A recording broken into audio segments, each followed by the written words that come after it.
Hello, boys and girls, and welcome to Movie Goodness, where we examine life through cinema here on the KB Radio Network. I am your host, Kevin Reed, and today, ladies and gentlemen, I'm going to live up to a promise I made at the beginning of this year, and I'm finally getting around to it at the very end of October. Now, I've sprinkled in a couple of 1984 reviews or discussed some things in 1984, but I had promised early on this year that I was going to dive into 1984, being as though it's one of my favorite years of all time. And it's weird because I was only 5 years old in 1984, but for some strange reason, 1984 sticks out in my head. Like, I don't know, it's a weird year for me. A lot of things happened in 1984 that I vividly remember. Now, I can barely remember stuff that happened yesterday, but I remember 1984. And it's weird. And I remember all of the films that came out that year, and I remember watching those films.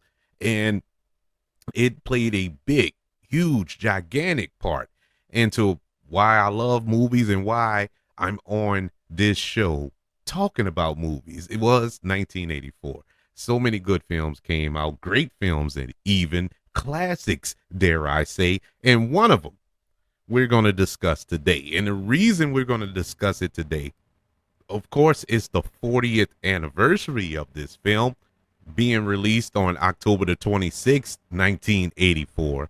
And I was just chopping at the bit to get to this film, to review this film, to discuss this film, because this is one of the films that I can honestly say is one of the close to perfect movies you're ever going to see if you're into these type of films. When I review films and I say, oh, it was perfect, and I probably throw it around a lot, maybe even too much even, but when I talk about a movie, I talk about it in that landscape. Like if I talk about a comic book movie, I'm like, oh, this is the perfect movie, but I'm talking about it in the sense of a comic book film, and not like comparing it to Godfather or Citizen Kane. I'm just looking at it in that genre. And so that's where my head be at half the time. And in this film, which, in case you haven't saw the thumbnail or the title, The Terminator, I really can't find a bad thing about this movie. There's nothing about this movie that I can sit back and say, well, they could have kept that. Now, granted, it's not perfect in the sense that everything was flawless throughout the film. I mean, it was 1984. And so they were limited in a lot of things. And this movie was only made for $6 million in comparison to the last Terminator film that was made for like upwards of $200 million. But this film was a low budget independent film in some sense. It wasn't a Hollywood studio film with the backing of everybody in the office and all this. No, this was a grassroots campaign type film, and with some people behind the camera and in front of the camera that weren't really known. Now everybody now involved with this film is well known, but they all started here. And that's another reason that this film is so important to pop culture, to film, period. We got Arnold Schwarzenegger in this film. Now, this wasn't his first film, but this was the film that announced him to the world in a degree. You have James Cameron directing this film. Without this film, we don't get Titanic. We don't get the Avatar films and so on and so forth. And so it all started here. Linda Hamilton, Michael Biehn, the list goes on and on. So this was a huge, huge step. Stan Winston, come on. This was such an important film in the grand scheme of it all. Now, back in 1984, nobody thought that. Nobody thought that this was going to be the springboard to greatness in so many different areas, but it happened. It happened in this film.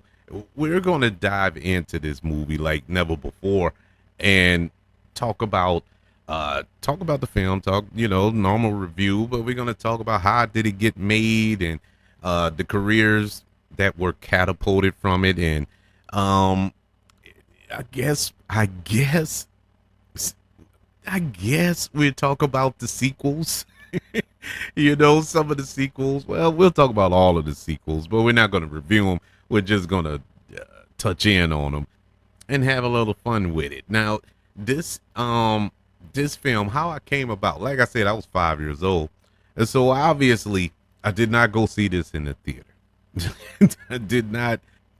I don't even think I saw this on VHS. I think we had just got a VHS, or we were in the process of getting one around this time. Now that part is a little fuzzy. I know it was around that time we did get a VHS, but no, we did not rent it. Actually, how I came to this film was good old HBO, and it was me sneaking in and watching it with my dad. Because of course it was rated R. I'm a little baby child, so didn't want me to watch this, but I still found a way to sneak in and watch it because uh, you got to remember, and I think this was in '84 when I watched it. Now, because you have to remember, for those of us of a certain age, movies didn't go straight to digital, straight to TV after its theatrical release back then. It actually took about a year, maybe even two, before a movie that was in the theater touched a television screen. Uh, it just, you had to wait. The reason for that, one of the reasons I should say, is that movies stayed in the theaters longer. They didn't stay in the theater for about 2 or 3 weeks and then poof, they were gone. The movies would be in the theaters for months. They'll try to milk every ounce of moviegoers' money as you can get. Give you time to go. Just in case you didn't see it opening weekend, fine. You can see it in 2 months. Whenever you have time, come on in and check it out. They were considerate of people back then. Now you got maybe 2 weeks to see it on premium screenings and stuff like that. But yeah, your window is very, very, very tight. And so yeah, it was different back then. So me seeing it on HBO, it had to be around 86, 87. The reason I say that, because a friend of mine watched it first. Because like I said, once again, I didn't see it when it first came on HBO because I wasn't allowed to watch it. I wasn't allowed to watch rated R movies. And so I had to sneak one night and watch it. And so a friend of mine at school had seen it. And I'm asking him about it. I'm like, how was it? Because I was hyped up for it. I wanted to see it in the theater, even as a kid, a little 5, 6 year old. I wanted to see it. And never got around to, couldn't bribe my parents. And so asking him about it, and he proceeded to tell me the whole movie and even how it ended. Even back then I was mad about spoilers. I knew about spoilers since '87. People, this was a thing that bothered me my whole life. I think it was this that disturbed me to the point why I don't like spoilers. It was this, because I watched the movie for the first time. I knew what was about to happen. And it infuriated me. I couldn't enjoy it. But anyways, and it still didn't deter me because I was still super excited. I still wanted to actually visually see it, because it wasn't like he sat there and went beat by beat and told me everything about the movie. And so when I sat down and watched it, and I say stuck in and watched it with my dad, he allowed me to watch it. I think statute of limitation is over with. Plus he's passed on now, so He can't get in trouble. But yeah, he let me watch it. And man, was I blown away by this movie. I was like, wow. And we're going to get into what just blew my mind when we actually review it. But just sequences in this film was something that I didn't think was possible. It was just amazing, the Terminator. This is a robot, that's what that's what I was describing him as. This just killing machine. That's all. His only job is to kill. That's it. And Kyle Reese had one of the best lines in all of film by saying, you can't reason with it, you can't bargain with it. That's that. He's programmed to kill you. That's a wrap. It's the stuff from nightmares, because you got to ask yourself the question: what would you do if a Terminator was after you? What could you do? Is that, what I'm saying? It's not like you can shoot him in the head and ride off into the sunset. This thing is, it's a metal exoskeleton. You can't do nothing against this thing. And then you have Arnold Schwarzenegger, who at the time I thought was the largest human being on God's green earth. And he's coming after you with malicious intent. You know what I'm saying? So, my goodness, bro. And the perfect way they cast this movie, having Arnold Schwarzenegger as this big hulking, cybernetic, artificial intelligent robot or whatever, and you have Kyle Reese, who's the hero, the soldier here, and he looks like me. He's just a regular guy. It's like, man, how are you gonna go up against this thing? Oh my God! It was brilliant. I thought it was brilliant. But how did all this come to be? Of course, this comes from the mind of James Cameron, who is one of the best filmmakers in the business. I mean, like you said, Terminator, Aliens, True Lies, The Abyss, Titanic, Avatar, The Way of Water. The dude has never had a bomb. He's never had a bomb. All of his movies were blockbuster juggernauts. I failed to mention Terminator 2, the sequel to this movie. It was just blockbuster after blockbuster, and every film just gets better and better as far as his the technology that is used for special effects and visual effects and so on and so forth. It's just wild how his brain works. He's a genius. He is a genius, because Avatar shouldn't work. You sit down and think about it. Avatar shouldn't have worked, but it did. And the sequel definitely shouldn't have worked, but it did. It is the craziest thing. The guy is just, he knows the craft. He knows how to make these type of films, event films, and keep butts in seats. It don't matter who you are or what you enjoy. You will enjoy a James Cameron film. And it started here. And how this film came to be was by a dream. He had a fever dream one night. A film, after doing a film, his very first film, Piranha 2. And if you haven't seen that movie, it's not good. But it is a low budget film. I mean, as low budget can get. But he was having trouble trying to make that film. And, he had a lot of pushback, I guess you could say, from the producers of that film. And it really stressed him out to the point where one night he laid down and had this dream about this robot from the future coming to kill you. And he woke up and drew the sketch of the Terminator. And from there, pop, we were off to the races. And he came up with the idea. He wrote the screenplay with a friend of his, William Wisher Jr., and sold the rights to a producer that he knew, Gail Ann Hurd, who just so happened to be his wife. Well, they weren't married at the time. And I don't know if they were dating or whatever during that time, but they weren't married at the time. They got married later on and ended up getting divorced later on too. But he had sold the rights to the Terminator to her for $1, and that was under the condition that he can direct it.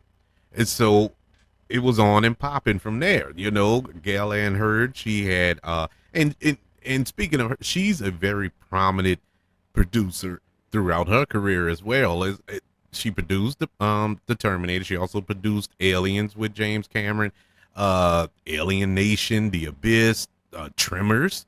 Yeah, remember that? She produced that. Dante's Peak, Armageddon. She produced that as well. Hulk. Now, I ain't talking the Incredible Hulk with Edward Norton. I'm talking about Hulk, the one with Eric Bana, directed by Ann Lee. Ann Lee. Yeah, she did that one. Now, you know, I give her A for effort. But she did produce the Incredible Hulk. Now that I think about it, I think she had the rights to the Incredible Hulk. And so she did end up producing that one as well. But she also produced The Punisher with Thomas Jane as Frank Castle, and Terminator 3 Rise of the Machines. That was her last Terminator film that she produced. But she is a really uh, uh, talented and gifted producer as well. So she ended up scoring the distribution deal with Orion Pictures, uh, got the financing for the film, and it was gone. It was off and running. Now, originally, um, this is how crazy things work in Hollywood. Originally, Orion Pictures wanted Schwarzenegger as Kyle Reese. They wanted him to be cast as the hero. But Arnold Schwarzenegger, he agreed to do it. So when James Cameron uh met up with him. Now James Cameron wasn't on board with it. He didn't want Arnold Schwarzenegger as Kyle Reese, but he knew he had to play ball with the studio. So he met with Arnold Schwarzenegger, and Arnold Schwarzenegger, in their meeting, he was more interested in the Terminator. Not in the sense like he was lobbying for the role. He was telling James Cameron, yeah, I think the Terminator should do this or move like this or not say as much here and do this and do that. And that impressed James Cameron. He was like, you know, the Terminator character way more than you know the Kyle Reese character. And so it was a switch. And so he cast Arnold Schwarzenegger in the title role of the Terminator. Now, the studio was kind of iffy on that because the studio wanted O.J. Simpson as the Terminator. And it was very close to happening. But James Cameron fought against that. No, not because he saw into the future. Um no, he thought in the weirdest twist of irony you can get. He's told the studio, I cannot cast O.J. Simpson as a killing machine because he is way too nice.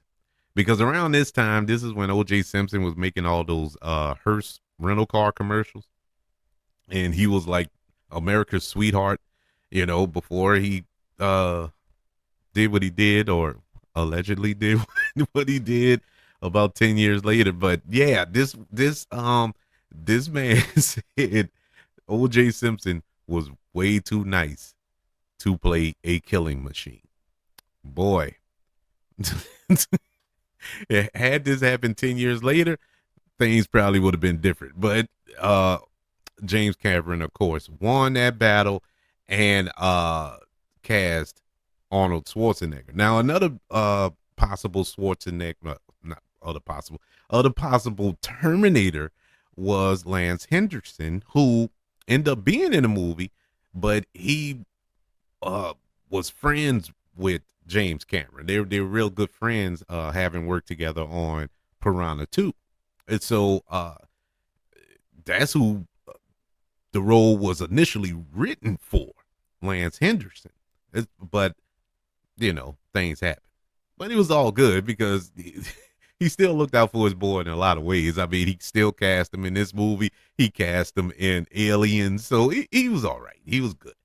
But before the movie got off the ground and went to running, the studio had some notes. The studio wanted a love story between Kyle Reese and um, Sarah Connor, and so that was written into the script after the studio wanted that.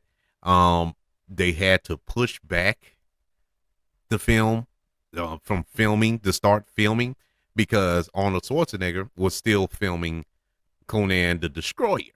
And so they had to put the production on hold. And so while they were on hold from making the Terminator, James Cameron found time to write a screenplay. Or should I say two? He wrote two scripts at the exact same time, and they were two completely different movies. I don't know how you do that. It is virtually impossible. I don't know how you can get your brain to turn off with this and go with this because these two movies couldn't have been polar opposites.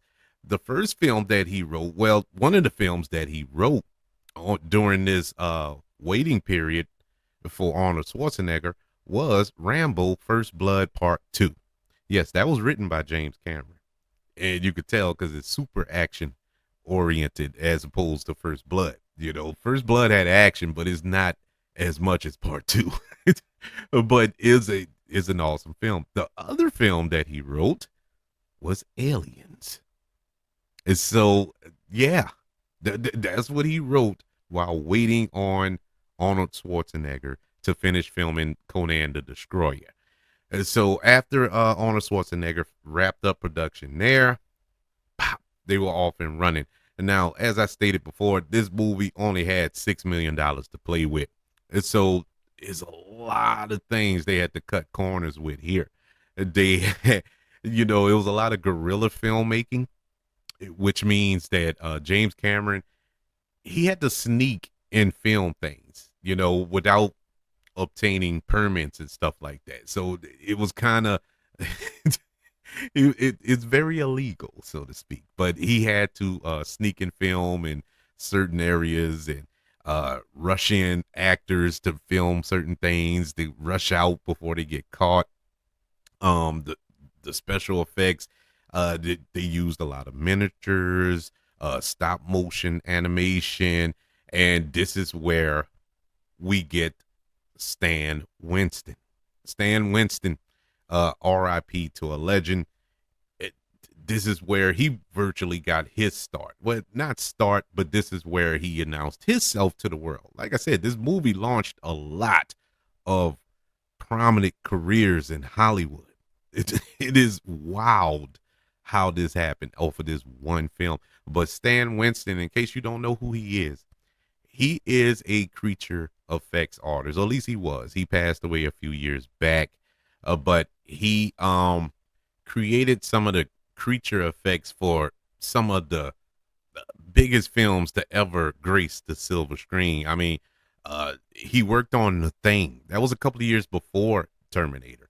He worked on The Thing. And we saw the creature effects in that movie. My God. But aside from that, he also did Aliens, Predator, Pumpkinhead, Edward Scissorhands, Batman Returns. Of course, the real biggie of them all, Jurassic Park. He created those dinosaurs, the dinosaurs that they used on set. You ever wondered why they look so real? It was Stan Winston.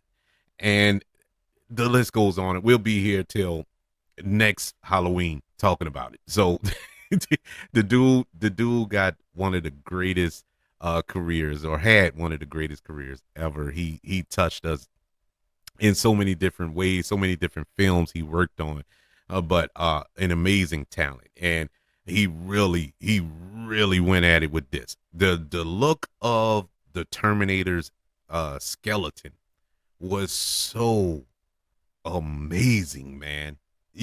We never up to that point, and in some cases even now, we don't see a practical effect like that.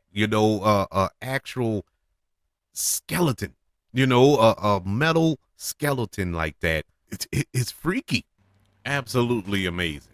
Absolutely amazing. One other name before we get into the review, one other individual who career blossomed from here, and it's a small part. And it is another individual who passed away a few years back. It is none other than the great Bill Paxton. Bill Paxton is in this movie for, I don't know, a minute at the very beginning as the little punks, the little gothic punks or whatever that the Terminator first kills. Bill Paxton is the only actor to have ever been killed by a Terminator, a Predator, and an alien. Bill Paxton, people. Because he was killed by the Predator here, he was killed by an alien and aliens, and he was killed by a Predator in Predator 2. And so Bill Paxton is the only actor to ever pull off the hack trick. Yeah. Kudos to Bill Paxton. May he rest in peace, boy. I mean, I miss Bill Paxton. I'm not going to lie. When I was rewatching this movie and I saw him, I was like, man. But even then, you saw something in that small little role, and he only had like 2 lines, but he just had it, and he was always firing on all cylinders, no matter what movie he was in. But yeah, it was good to see him in this film, and have another example to what I was saying before, how this film was a springboard for everybody involved.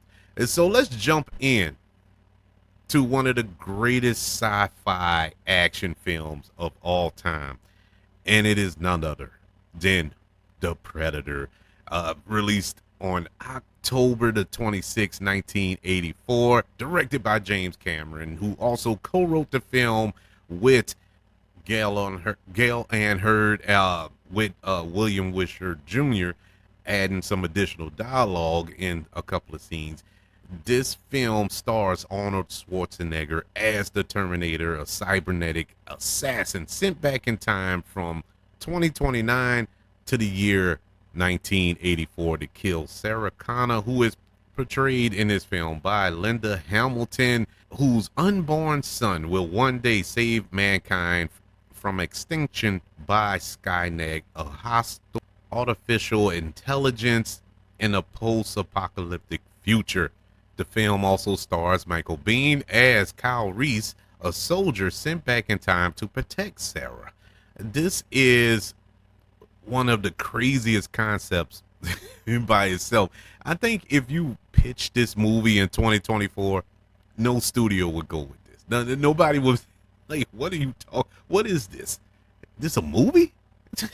What are you trying to pitch here?" But it is a very simple yet difficult thing to pull off. This film starts off just wow. We see the arrival of the Terminator. We see the arrival of Kyle Reese, and in epic fashion, might I add. It was cool to see that visually back in 1984, and not so cool to see two naked white men running around Los Angeles, but it was cool to see the little special effect thing at that time. And for the Terminator to kill those punks, one of them being Bill Paxton, because one of them fits got his clothing size, and he's like, "Give me your clothes," He kills them all. It's like, okay, we're in store for a ride here. We're in for a real ride. So Kyle Reese, he's running from the cops, and all this here. He's looking for Sarah. The Terminator's looking for Sarah. And the Terminator going through a phone book. Yes, kids, phone book. Looking for all the Sarah Connors, and it's like like 10 Sarah Connors in the phone book, and instead of getting frustrated, like, oh man, which one? I don't know. Process of elimination. He was going through the list, and he was killing every Sarah Connor that he can find, and that draws the attention of the police, of course, who think there's a serial killer who's out for Sarah Connor. They all name Sarah Connor. These dead bodies are popping up, and they're Sarah. They have the same name, and so it's that's a cool little element, to put that little twist on it. Then the actual Sarah Connor, who we are following in this story, played by Linda Hamilton, she gets wind of it. Now she's shaking like a leaf on a tree. Like, am I next? Is it me? Is what's going on? And she sees Kyle Reese first. Kyle Reese is following her, shadowing her, uh, just to make sure that the Terminator doesn't pop up or whatever, to be there to protect her, but do it in the background. And I think that's part of the element of the original script, because, like I said before, the studio wanted them to be more of a romantic couple, which we do get to later on. And it made sense because we wouldn't have the sequels. Well, actually, we wouldn't have none of the movies if they don't have a relationship. And so I don't know what the actual uh, idea was before the film, well, before the studio decided to butt in there, which was smart. But in any event, um, you have the Terminator shopping for weapons, killing the gun store guy, because he not. I mean, he don't have money. He's not going to pay. So he just loaded the gun there in the store and shot him. And we get the showdown where the Terminator finally finds Sarah Connor at this club, about to shoot her, and then Kyle Reese pops up and just unloads the shotgun shots at the Terminator and blows him out of the window, and he just gets right back up. He comes after him, and at that point, I'm like, wow. We talking a shotgun. It's one thing if it's a revolver and you like pow pow pow pow pow pow and pew pew, But I mean, these are shotgun blasts straight to the chest. Pow pow, and he's going through this window, and he just brushes it off. Gets up, goes back after him, chase him to a car, punches straight through the windshield. Now, a windshield is not your normal grade of glass. It's not something you can just tap and break. I know a rock hits it and it cracks. I got a crack on my windshield right now because of a rock, and it's driving me nuts because I just got a new windshield. But we're going off on a tangent. But anywho's, one punch goes straight through the windshield to grab Sarah Connor. He doesn't care. He has one directive, and that is to kill Sarah Connor, man. And it's he is he's gonna do it by any means necessary. And Kyle and Sarah manage to get away. Kyle is trying to explain to her what is going on. She ain't buying it. Like, this is the dumbest thing I ever heard in my life. You're a time traveler, whatever. And so she ain't buying it, but they managed to get away. Um, the police catch up to him and lock them both up, bring them back to the station. The Terminator, he goes back to his little hideout, which that's the one thing about the movie that kind of, it didn't bother me then, but it kind of, I'm not going to say bothers me now, but it's like, why would he have a hideout, in an apartment nonetheless? It was just kind of weird uh, when you think about it, but like I said, whatever. It's whatever.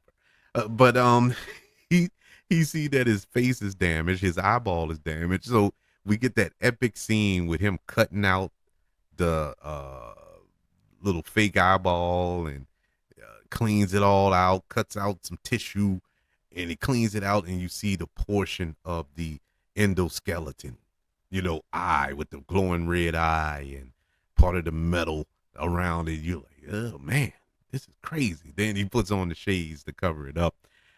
So I thought that was the extent of what we was going to see from the endoskeleton of this thing, because it's 1984, people. Technology isn't now. Now they'll CGI the mess out of it. Matter of fact, they didn't CGI buku Terminators in recent Terminator films. So you get where I'm coming from. They didn't have that luxury, and that's fine because they didn't need it. But we'll get to that part in a second. One of the greatest scenes in 1980s film history has to be the Terminator going ham in that police station. There hasn't been a scene like that in action movies ever since. There have been awesome action movies. There have been awesome action scenes, but something about the impact or the whole concept of one man, at least to their knowledge, it was a man, one being entering a police station full of policemen and killing them all. All of them were armed. All of them were shooting at him and hitting him. It didn't matter. He didn't stop. It was amazing to me. It still is. It's amazing. I mean, he wiped them out, a whole police station. And it had remnants of a horror movie. And that's where this movie differs from any sci-fi film, any sci-fi action film. This movie has so much horror elements attached to it. It sets it apart from any other film. That's why I designate it as a classic. That's why I designate it as one of the greatest science fiction action films of all time, because you have to also include horror, because there's so much horror in it. With this scene, the stalking, it was like a stalker. It was like Jason Voorhees coming out of the lake, out of Crystal Lake. It was like Michael Myers chasing you with the knife on Halloween. It was like Freddy Krueger running behind you in a dream. This is what the Terminator was doing. The Terminator was stalking Sarah Connor. It was the scariest thing ever, and it was unstoppable. And man, even the police couldn't stop. I mean, a whole army of policemen on their home field couldn't stop them. That is frightening.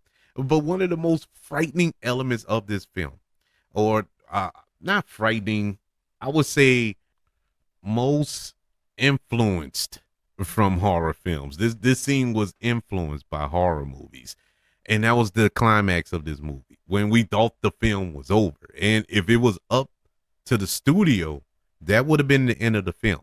And I'm talking about when Kyle Reese managed to blow up the truck that the Terminator was in. And that was that. And Kyle Reese and Sarah Connor embrace in front of this. And it was a beautiful shot. Embrace in front of this just ball of fire that used to be a truck, a big old tanker truck.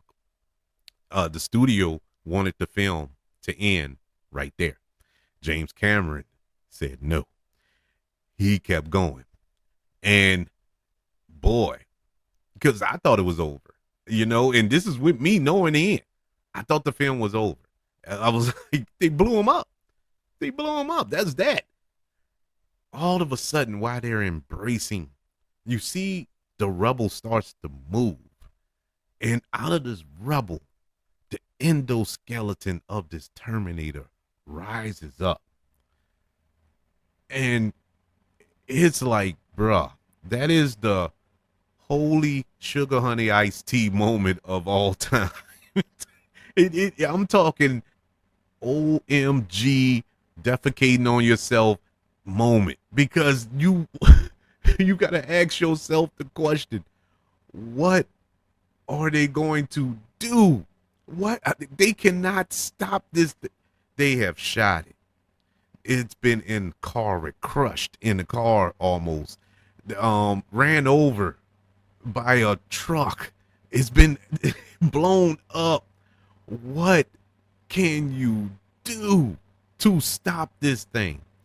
And so this thing continues to stalk him. This Terminator continues to stalk behind him, and it is frightening. It is downright frightening the way this thing follows them into this laboratory or what you call it, warehouse, and you have all of this machinery in there and whatnot. Very convenient, and it's still coming after him. But what made it so funny, and this was my second knock, and I only had two. And like I said, the one was why would the Terminator rent an apartment, and the second one is why is the Terminator, why does he have a limp? Um, I understand he's probably a little broken up from the crib, but he had a human limp. It was weird to me, but I accepted it, and I accept it now. I don't care, but it's just a little. It was a little much, but anyway, it's limping behind him, and once again, we get to the point. Kyle Reese is at his last leg. He's been beaten up by this thing. He has one last bomb. One last bomb. Basically, the Hail Mary. He lights it, sticks it into the endoskeleton, and the endoskeleton blows up. Boom. And you're like, finally, finally, you destroyed this thing. We see the pieces falling everywhere. You finally destroyed this thing.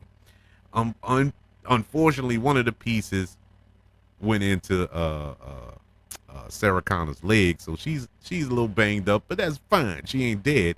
Unfortunately, Kyle Reese is, being as though he was closest to the explosion.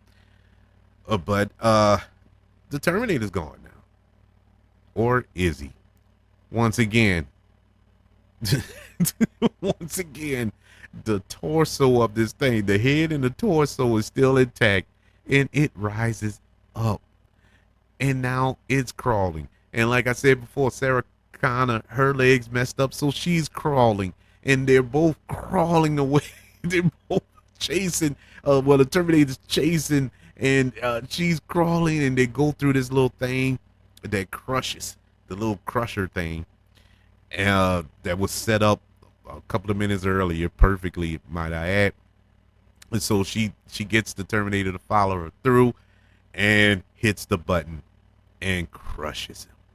There's no coming back from that. So finally, this movie ends with Sarah Connor literally riding off into the sunset, awaiting this future as she is with child, conceived with her union with Kyle Reese, who will be John Connor, the savior of mankind in the future.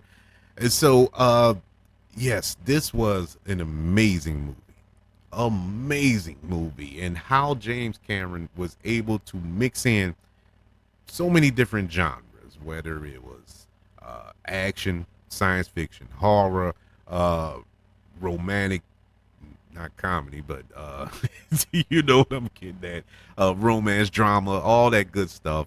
The tension in it was amazing. The keeping you guessing was amazing, and the performances were just outstanding as well. The one person out of this, this just famous bomb that just didn't go off was Michael Biehn. Even though Michael Biehn had a really good career, still working today. I seen him in something recently. He's still working, but he didn't shoot off to the atmosphere like everybody else in this movie. The director did, the producers did, the villain of the film did, the female lead did. I mean, everybody went to the stratosphere, but Michael Biehn was just chilling, man. He did his thing. He later appeared in Aliens with James Cameron, also in The Abyss with James Cameron. He loves working with Cameron. But he's had a good career. I'm not defecating on his career. He actually had a real good career, and he's a real good actor.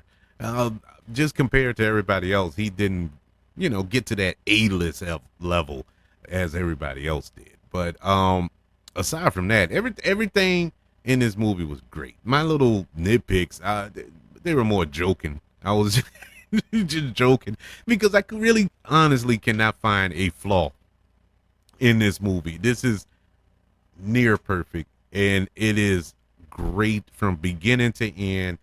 Amazing direction, amazing performances. Love the score. I love the practical effects. Big fan of that. Um, everything worked. Everything worked, and it's still, believe it or not, watch it again. If you haven't watched Terminator in a long time, I'm talking the original from 1984. If you haven't watched it in a while, watch it again. It still holds up. This movie holds up better than most of the sequels, and I'm not joking. It holds up pretty doggone good. I'll go as far as to say, and I know this is controversial, but it holds up better than T2, Terminator 2.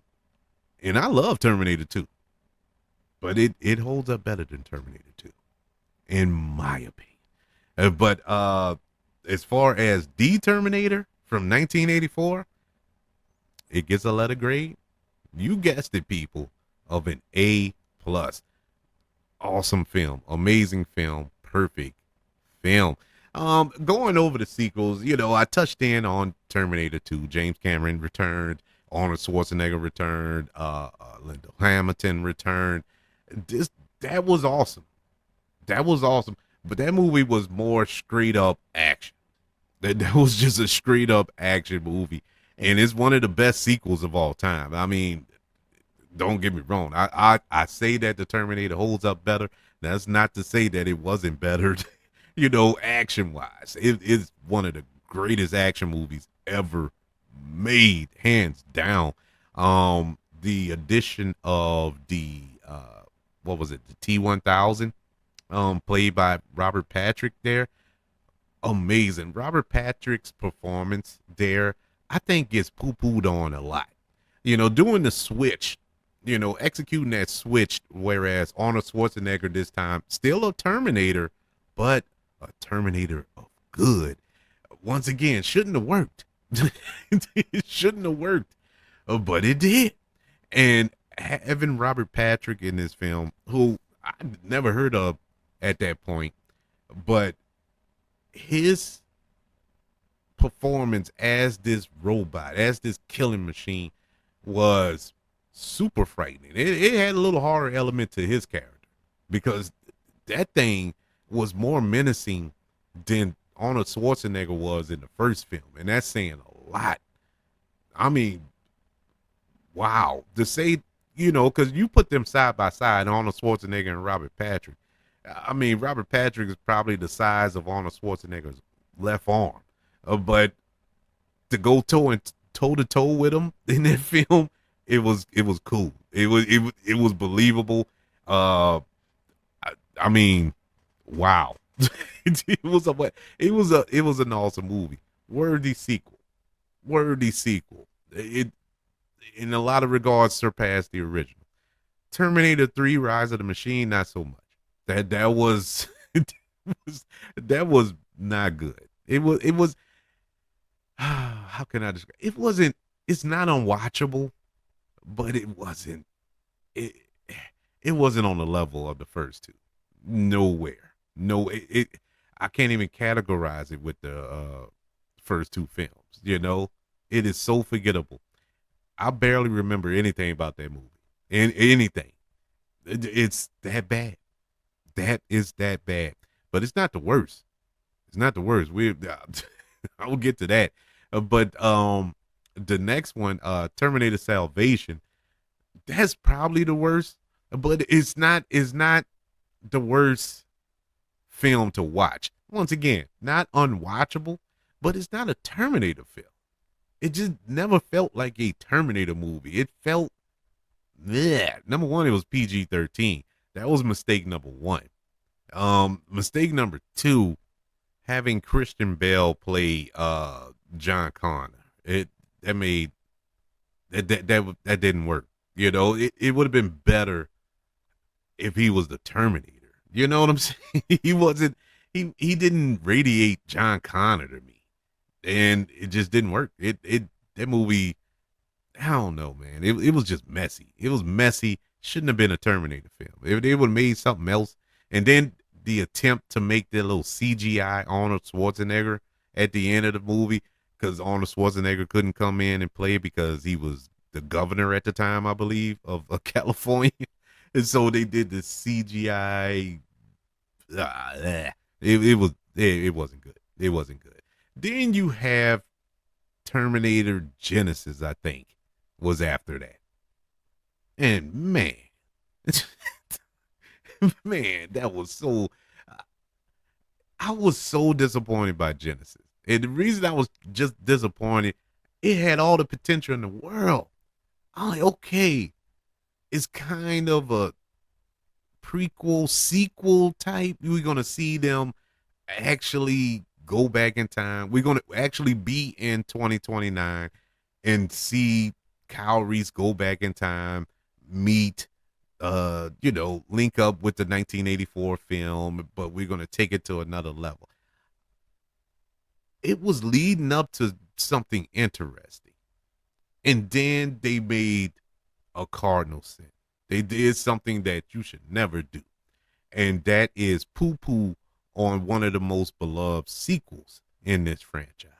Well, actually, they poo pooed on the 1984 film and Terminator 2. It pretty much erased those films from canon. It changed the history. It changed it all. Terminator 2 never happened. The events of the Terminator never happened. It made no sense. Then you made John Connor the villain. Huh? It's like, what is this? What are y'all doing? And now, the only sequel that I actually enjoyed, that I would link up with the others, with the 84 film and with T2, is Terminator Dark Fate, the last film they made. I love that movie. I loved it. Um I think it's I think it came out too late. It was supposed to be set after T2. And this was the first time that James Cameron was actually involved in the production of one of the Terminator sequels, and you could tell. It was directed by Tim Miller, who did the first Deadpool film, so that was interesting. And you had Linda Hamilton returning in this film, as well as Arnold Schwarzenegger, of course. So it it did it did live up to the hype to me. Was it up there with T2? No. Was it up there with the original? No. But it is a worthy sequel. I think it is a good sequel in this franchise. Definitely better than the rest of them. You can forget the rest, which it did. That movie corrects all of that because it takes place right after T2. I mean, right after T2. So it erases Salvation and Rise of the Machines and Genesis and all. It erases all of that. And so yeah, I actually enjoyed it. I thought Linda Hamilton was the reason to watch that film, because she channeled that character yet again after what, 20 years, to come back and play that role again and kill it. Oh man, great, great. Don't look like we're going to get any more anytime soon, which is sad, but which really not sad, because maybe we need a break. It's probably time for a break. Give us about another 5 years. Let's get some distance, and maybe give it another shot. Would I say reboot the franchise? At this point, I guess you have to, because they've been trying to duplicate what we got from 1984, and it's impossible. You can't. Even if you reboot it, don't touch the 84 film. You know what I'm saying? I mean, just give us another vision. Give us another view of this property. But stop trying to piggyback off of what Cameron did, because you can't. You can't duplicate Cameron. It's been proven. It's impossible. So, yeah, if you're gonna do it again, just leave it alone, or have James Cameron come back and do it. And I doubt it, because he's busy making 50 Avatar movies. So that's that. But the Terminator from 1984 is still one of my favorite films of all time. It's I mean, it's the pure definition of a classic. It's a classic. And to say it came out around Halloween in 1984, that lets you know that they knew that there was some horror element to it. The film, like I said, was made for $6.4 million. That was the budget, but it ended up grossing $78 million, and that's $78 million in 1984 money. So it did bananas, uh, making its money back. But that's my review of the Terminator from 1984, the 40-year anniversary of that film. 40 years. It's been 40 years and nobody can get it right. I would love to know, man. What is your memories of the Terminator? Do you? I know some friends, and this is showing my age so much. It, I know friends who have seen part two first and then went back and saw the original and was like, wow, I didn't and I've done that too because I saw Empire Strikes Back before I saw the original Star Wars, A New Hope. And so I get it, but I know that that can kind of change your views of how you see the original. So yeah, they got a different view of it because you know T2 is supreme. Yeah. But to see it in its proper order gives it a better feel, and sometimes you can't control that by either the age you are or how you saw it or whatever the case may be. You can't control it. But I would love to know, how did you come to watch the Terminator, and what did you think when you saw it the very first time? Did you see this as a classic? Did you see this as a throwaway 80s science fiction film, that falls in that category around that time? Buckaroo Banzai, whatever. But how did you see it? I would love to know. Email the show, kbradiopodcast@gmail.com. Also, you can get in touch with the show on all social media platforms. Just search for the KB Radio Network, and subscribe to the KB Radio Network channel on YouTube, ladies and gentlemen. Don't forget to like this video, share this video. If you're listening on Apple Podcasts, Spotify, iHeartRadio, don't forget about the 5 stars, the reviews, and sharing this show. Everybody, thank you for joining me for this look back into the 40-year anniversary of the Terminator, the retro review of that science fiction action classic from James Cameron and starring Arnold Schwarzenegger. I want you all to know that I love you. Continue to love everyone. And until we speak again, you all be blessed, and I'll be back.